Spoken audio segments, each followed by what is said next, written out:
move forward with the official termination through the church where we had gotten married. It began not as a gentle awakening, but as a rupture.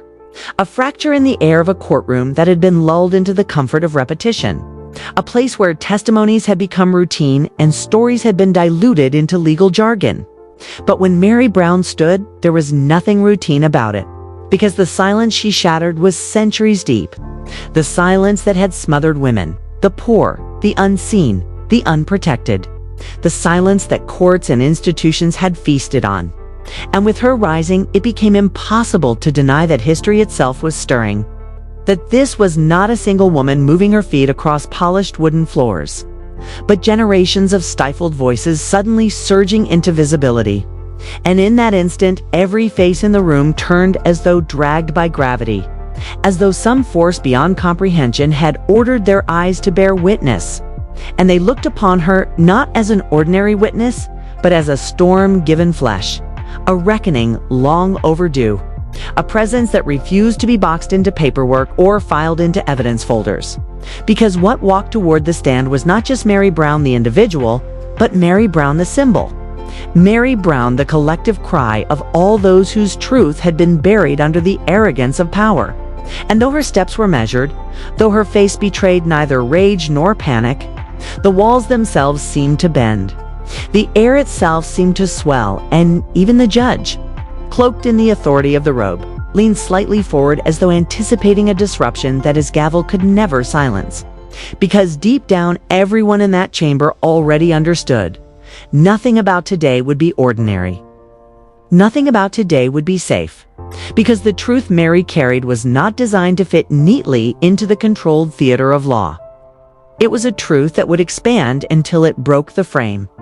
For so long, her silence had been mistaken for weakness, her quiet endurance mistaken for consent, her absence of protest mistaken for acceptance. But what those who sought to control her never understood was that silence does not mean surrender. Silence does not mean absence. Silence is often the sharpest form of survival. And in Mary's case, it was the careful cultivation of strength, the slow gathering of storms. The disciplined patience of a woman who knew that timing was everything. Who knew that one day, when the world least expected it, her words would pour forth like a flood and sweep away the lies that had been carefully constructed brick by brick around her life.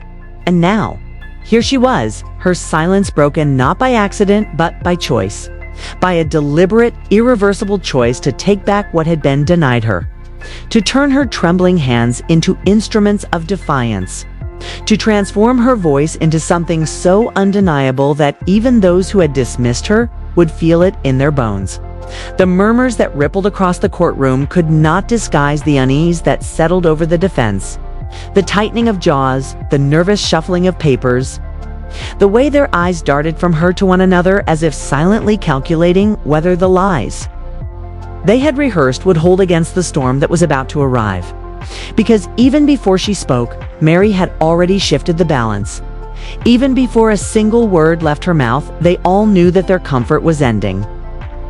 That the fragile walls of their carefully maintained narrative were cracking under the pressure of her presence. And Mary felt it too, the weight of years pressing against her chest. The weight of nights spent rehearsing truths in whispers to herself. Truths she had never been permitted to speak aloud. Truths that had been shoved down her throat until she nearly believed she would choke on them forever. But here, now, as she reached the stand, those truths surged upward, not as fragile confessions, but as weapons forged in fire. Each memory sharpened into a blade, each moment of suffering refined into evidence stronger than any document. And though her hands trembled as they hovered above the oath, it was not fear but magnitude. It was not doubt but power.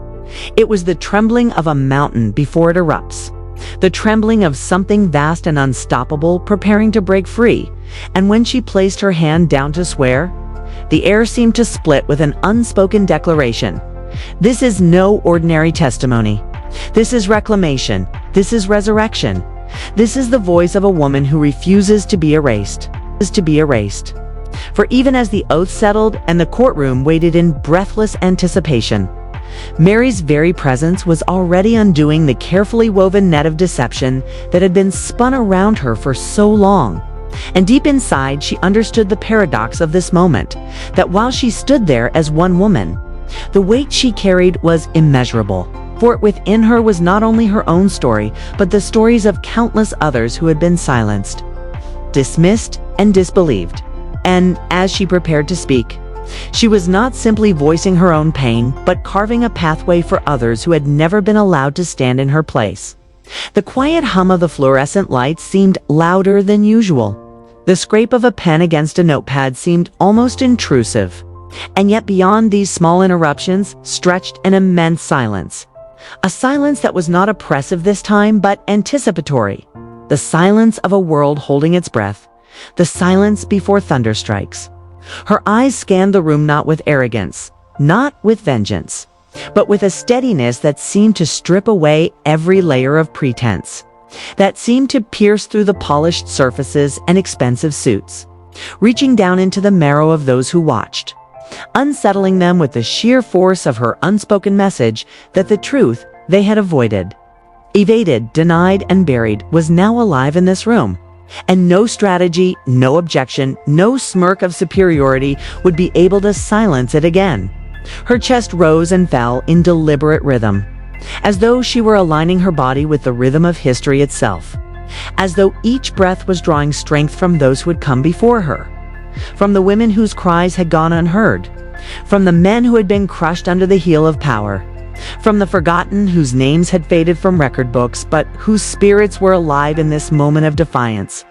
And with each inhale, she grew taller, steadier, sharper, until the trembling of her hands no longer mattered, until even the doubt that had sometimes gnawed at the edges of her heart dissolved beneath the clarity of purpose that filled her. For Mary Brown knew this was no longer about her comfort, no longer about her fear, no longer about whether her story would be believed. This was about something far larger, something that demanded sacrifice, something that demanded her full, unflinching truth. And as her lips parted, the first word carried the weight of 1,000 voices, the weight of years denied, the weight of every attempt to erase her. And in that single syllable, she announced to the world, "I am here. I have survived, and I will not be silenced again." The defense shifted in their seats, pretending calm but betraying their unease through the twitch of their fingers, the tightening of their jaws. Because what they feared was not simply the content of her words, it was the authority with which she spoke them. The undeniable conviction that no cross-examination could fracture. The power of a woman who had been broken but had not remained broken, who had been silenced but had returned with a voice louder than ever, who had been dismissed but now commanded the full attention of every person in the room. And Mary could feel their fear, not as a petty satisfaction, but as confirmation of her strength, because she had been told all her life that she was powerless, that she was disposable, that her story would never matter. But now, in this sacred confrontation, she was more powerful than all of them, because the truth was on her side, because her scars were proof not of weakness but of survival, because her suffering had been transmuted into testimony. And no legal strategy, no manipulation of words, no distortion of evidence could strip that from her. She began not with the grandest of details, but with the smallest fragments, because she understood that the truth is built like a mosaic, piece by piece, shard by shard, until the full picture becomes undeniable. And as she described moments that seemed ordinary to outsiders, the sound of a door closing behind her, the tone of a voice that commanded rather than requested, the subtle shifts of power that escalated into violations, her words cut sharper than the grand speeches of lawyers, because they rang with authenticity, because they carried the texture of lived experience, because they bore the stamp of reality that no fabrication could imitate. The jury leaned closer, almost involuntarily, not because she performed or dramatized, but because she spoke with the clarity of someone who had nothing left to lose, someone who had endured the worst and therefore feared no longer the consequences of honesty, someone who, in telling the truth, was not begging for belief, but demanding recognition. And as the layers of her story unfolded, time itself seemed to bend. For though the clock on the wall ticked steadily, Within the courtroom, the hours stretched, moments elongated, as though the universe had slowed to accommodate the immensity of what was being revealed. Every detail she spoke was like a chisel against stone, carving away the lies, breaking apart the illusions, until what remained was raw, unfiltered reality. And though some tried to avert their gaze, though some shifted uncomfortably in their seats, no one could escape the gravity of her words, because they carried not only sound but presence. They pressed down on the skin, they reverberated through the bones. They demanded to be felt as much as heard. And Mary, aware of the growing weight in the room, did not shrink back but leaned into it, amplifying it with each sentence, with each carefully chosen phrase, until the courtroom was no longer a neutral stage but a battleground, and she, armed with nothing but truth, was winning. But truth was winning. She could see in their faces the crumbling of confidence, the way carefully rehearsed arguments began to loosen and fray, because while they had prepared to debate evidence, to challenge documents, to twist facts into ambiguity, they had not prepared for the living fire of human truth. They had not prepared for the sheer force of a woman who spoke without the safety net of manipulation, who did not hide behind abstractions, but instead painted reality so vividly that it invaded the minds of everyone listening, leaving no room for doubt, no space for distortion. She described the nights she lay awake, hearing echoes of words that had broken her spirit. She recounted the mornings she forced herself to rise when all she wanted was to disappear. She unfolded the contradictions of a world that demanded her silence while accusing her of weakness for not speaking. And with each revelation, the web of lies that had been spun against her tore further apart, until even those who had once doubted her found themselves ashamed of their complicity. The power of her story was not in theatrics, but in its undeniability, for every detail bore the unmistakable texture of lived pain. Every phrase carried the trembling authority of endurance. And though she did not seek to wound, her words cut deeper than any weapon. Not because they were designed to destroy, but because they exposed the truth that had always been there, hidden in plain sight. The prosecution, who had once worried whether her voice would be strong enough, sat straighter, emboldened not by strategy, but by the realization that truth itself had found its fiercest advocate. That Mary Brown was not simply a witness, but the case itself embodied the unshakable evidence that could not be cross-examined out of existence. Even the judge, bound by ritual impartiality, betrayed subtle signs of awe, the faint lift of brows, the careful stillness that betrayed not detachment but attentiveness, as though even he recognized that what was happening transcended the boundaries of law, that this was not merely a trial but a confrontation between falsehood and truth in its purest, rawest form.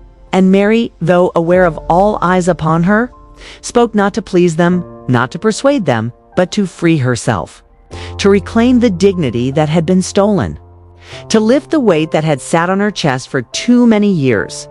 In that reclamation, she discovered a paradoxical liberation that while she stood exposed, recounting the most painful memories of her life, she had never felt stronger, never felt more untouchable. Because vulnerability in truth had transformed into invincibility. The defense tried to interrupt, to object, to derail her rhythm, but each attempt only amplified her power. For every objection sounded like desperation, every interruption like fear. And the judge's gavel became less a tool of control and more a confirmation of the disruption Mary's presence had created. When cross-examination began, they came armed with the usual tactics, casting doubt on memory, questioning motives, highlighting inconsistencies, but Mary met each thrust with the calm ferocity of someone who had already rehearsed these battles in the silence of her own mind for years. Yes, her memory held pain, but pain is unforgettable. Yes, her motives were questioned, but her very survival was motive enough. Yes, they tried to paint her as unreliable, but the steadiness of her voice, the consistency of her details, the fire in her eyes all combined into a force that could not be undone. Each time they tried to entangle her in their web, she cut through with the blade of authenticity. And the more they struggled, the more obvious it became to everyone watching that the truth was on her side. The jury no longer leaned forward out of mere curiosity. They leaned forward out of conviction, out of a dawning realization that they were not simply arbiters of law but witnesses to history. That the choice before them was not between two versions of facts but between complicity in lies and alignment with truth. And though they could not speak, their silence carried weight. Their stillness carried meaning. Their eyes betrayed a recognition that they were in the presence of something greater than themselves. Something that demanded integrity. Something that demanded courage. Mary saw it too, not with arrogance, but with relief. With gratitude that after years of invisibility, she was finally seen, finally believed. Finally recognized as more than just a name on a docket, but as a human being whose suffering mattered, whose words carried weight, whose life demanded justice. The courtroom had been transformed. No longer was it a sterile arena of legal performance.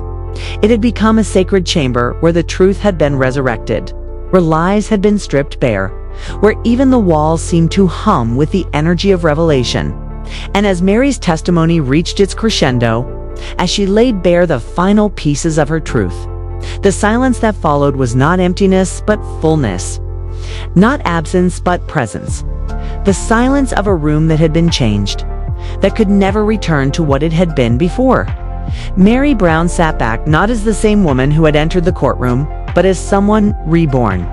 Someone who had walked through the fire and emerged, not unscarred, but unbroken. Someone who had turned her silence into thunder. Someone who had reclaimed her worth before the eyes of the world. Before the eyes of the world. Truth, once released, does not retreat. It spreads like fire across dry fields, consuming everything in its path. And in the wake of Mary Brown's testimony, the courtroom was no longer simply a chamber of law, but a battlefield where every breath carried the weight of revelation. Every silence threatened to break into a roar. And every heart in the room had been forced to confront the immensity of what had just unfolded. Yet Mary knew that her fight did not end with speaking, because truth, as powerful as it is, must contend with resistance. And those invested in lies do not surrender easily. They claw, they twist, they strike back with venom. And as she stepped down from the stand, the weight of the struggle ahead pressed upon her shoulders, reminding her that this moment of reclamation was not victory yet, but the beginning of a larger war for justice. The air in the courtroom seemed heavier now, as though the truth she had spoken had thickened it, as though the walls themselves had absorbed her words and refused to let them dissipate. And while many looked at her with newfound respect, admiration, even awe, she also saw the flickers of hostility, the cold glares from those whose power had been challenged, the clenched jaws of those who had thrived in her silence, the restless shifting of those who still clung to denial like a drowning man clings to driftwood. For Mary, this awareness did not weaken her. It steeled her. For she had learned through years of struggle that opposition is not proof of failure, but confirmation of impact. That the fury of the powerful is the surest sign that their grip is loosening. And as she walked back to her seat, head unbowed, she carried not only the relief of having spoken, but the determination to withstand the storm she knew was coming. The murmurs began almost immediately, whispers in the gallery, hurried notes exchanged between lawyers, speculative glances bouncing across the room as if the very fabric of order had been disturbed, as if the trial was no longer proceeding according to the script they had rehearsed. And in a way it wasn't, because Mary's testimony had not merely added evidence. It had shifted the axis of the case, redefined the battlefield, turned the gaze of everyone present inward to examine not only the facts but their own complicity, their own willingness to ignore, dismiss, or deny suffering when it was inconvenient. And it was in that moment, amidst the quiet chaos her truth had unleashed, that Mary realized something profound. She had not only reclaimed her voice, she had changed the terrain of the fight itself. And though she remained one woman against an entrenched system, she was no longer the same woman who had once been silenced. She was now a force that could not be pushed back into the shadows. Because in truth, Mary's act of speaking had cracked something deeper than just the defense's confidence. It had fractured the illusion that the system was impenetrable, untouchable, beyond accountability. And as she sat down, her heart pounding like a drum of war, she could sense the tremors spreading outward, from the jurors to the spectators to even those watching from afar. Because moments like this have a way of transcending the walls that contain them, have a way of igniting fire in places far removed.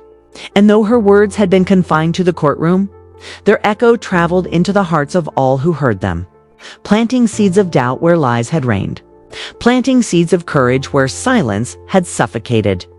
She knew, however, that planting seeds was not enough. Storms were already forming in response. Storms that would seek to uproot her truth, to smear her character, to crush her under the weight of backlash. For those who profit from silence do not simply stand aside when the silence begin to speak, they attack. They retaliate. They mobilize every weapon at their disposal to protect the fragile architecture of their power. Mary could already feel it in the way the defense lawyers glanced at her. Their smiles thin and venomous, their whispers hurried but deliberate, plotting strategies not of justice but of annihilation, of discrediting her, of twisting her words into contradictions, of framing her strength as manipulation and her pain as performance. Yet rather than shrinking from this looming battle, Mary felt a strange surge of steadiness, because having survived the torment of enforced silence, there was nothing they could threaten her with that she had not already endured. She had walked through humiliation, through disbelief, through the dark corridors of despair where even hope seemed to wither, and still she had risen. What could their lies do to her now that the truth had already been spoken? In that realization, she found her armor not forged of steel, but of scars, not built of shields, but of resilience. And though she knew the coming days would be brutal, she also knew that for the first time she was not entering them defenseless. The gallery outside the courtroom buzzed like a hive in agitation, reporters scribbling furiously, observers whispering theories, activists exchanging glances heavy with both dread and hope. To some, Mary was a heroine, a symbol of resistance who had dared to shatter the silence. To others, she was a threat, a dangerous precedent that might embolden more voices, unravel more lies, destabilize more power. This polarization did not surprise her. She had long understood that truth is never neutral, that it does not merely illuminate, but divides, forcing people to choose whether they will stand with reality or with illusion. And though she could not control the narratives that swirled around her, she could control the integrity with which she carried herself, the unwavering clarity with which she continued to affirm her truth. For she had learned that authenticity has a power stronger than any propaganda, a power that seeps through the cracks of denial until even those who resist it feel its weight pressing on their conscience. Her supporters gathered quietly, some approaching her with words of encouragement, others simply offering silent nods, gestures that communicated solidarity without spectacle. And Mary received them with gratitude, but also with caution. For she knew that standing at the center of such a storm is both empowering and isolating, that even those who admire her might retreat when the backlash grows too fierce. That admiration in times of triumph often melts into distance in times of persecution. Still, she did not resent this potential fragility of human loyalty. She had not spoken for applause, nor for allies. She had spoken for the simple, unshakable reason that truth demanded to be spoken. And whether people rallied behind her or abandoned her, the truth itself remained immovable, untouched by opinion. That knowledge was both her comfort and her burden, for it meant she could not rely on others to carry the weight for her. But it also meant she no longer needed to. And so, even as whispers of doubt began to circulate, even as those invested in denial sharpened their knives, Mary sat with a kind of calm defiance, a fire simmering beneath her skin, knowing that the battle was far from over, but also knowing that she had already shifted the tide in ways her opponents could not reverse.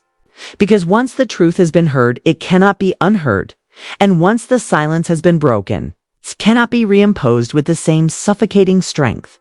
She was proof of that irreversibility. And in her very presence, she carried a message louder than any words. that the days of unchecked silence were ending, that the age of erased voices was collapsing, that those who had thrived in the shadows would soon have to face the glare of light. The judge, though cloaked in the appearance of neutrality, could not entirely mask the flicker in his eyes, that subtle shift that revealed even he had been moved. Unsettled by Mary's testimony, though bound by law to maintain composure, the jurors shifted in their seats, some leaning forward with sharp attentiveness, others stealing quick glances at one another as if to silently ask, had we all underestimated her? The very geometry of the courtroom seemed altered. Where once Mary had felt like a small figure dwarfed by the weight of power surrounding her, she now felt the opposite. That power itself was shrinking, recoiling, diminished in the presence of words that had stripped away its pretense. And though those aligned against her would never admit it aloud, they knew the ground beneath them had shifted, that their fortress of denial had been struck with a tremor it might not withstand. For Mary, this was not about revenge. She was not interested in watching her enemies grovel or collapse. No, her aim was far greater. It was liberation, not just for herself, but for everyone who had ever been told to stay quiet, to endure, to swallow pain until it turned to poison inside them. She wanted her act of defiance to ripple outward, to whisper into the ears of the voiceless that they too could rise. That silence was not destiny. That dignity could be reclaimed. And yet she also understood the price of such defiance. The sleepless nights, the threats, the isolation, the endless questioning of one's own strength. She knew that after this testimony, the world outside the courtroom would not simply open its arms and applause. It would test her, scrutinize her, dissect her every gesture, eager to find a crack to exploit. But still, she had chosen this path because living in silence had already been a kind of slow death. And if she had to fight every day henceforth, at least she would be alive in truth rather than dead in denial. Her thoughts drifted briefly to the years of preparation that had brought her here, not just the legal battles, but the internal ones, the nights when fear had clawed at her throat, when the temptation to remain quiet had whispered like a siren promising safety. She remembered the trembling hands, the tears shed in solitude, the moments of despair when it seemed no one would believe her, when it seemed the world itself was deaf to her pain. To sit here now in this courtroom, having spoken her truth so clearly, was nothing short of a resurrection. She had resurrected not only her voice, but her very sense of self. And though exhaustion weighed on her bones, it was a noble exhaustion. The